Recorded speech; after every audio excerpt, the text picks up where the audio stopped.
Kepala Pengadilan Negeri Palembang, Ketua MUI Kota Palembang, Kepala Kantor Wilayah BJB, Kepala Laboratorium Forensik, Nasibah, yang kami hormati, yang mewakili Kakanwil Dirjen Bea Cukai Sumatera Bagian Timur, yang kami hormati Kepala.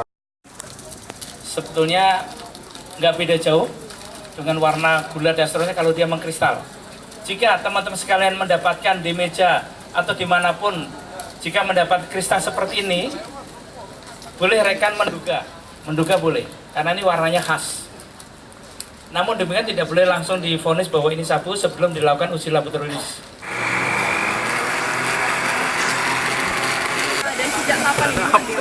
Jadi saat ini kita melaksanakan pemusnahan barang bukti narkotik, yakni 35 kg sabu ataupun metafetamin dan 34.000 butir ekstasi MDMA.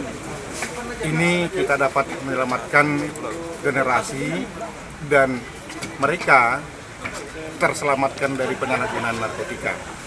Ini sebenarnya adalah hasil ungkapan kita pada bulan Desember yang lalu, di mana ada dua tersangka yang membawanya langsung dari Tembilahan, yakni tersangka J dan A, sementara orang yang menerima ataupun barang narkotik tersebut diterima oleh J juga yang ada di Palembang.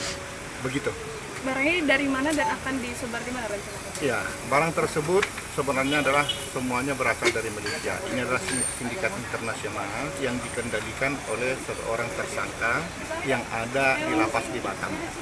Nah, mereka menggunakan J dan A ini untuk membawanya dari Batam terus ke Tembilahan dibawanya di Sumatera Selatan yang akan disebar di seluruh Sumatera Selatan. Nah, penampungnya sebenarnya ada dua, yakni J yang ada tertangkap saat ini di Palembang, Juanda, dan satu lagi dari Pali yang belum tertangkap.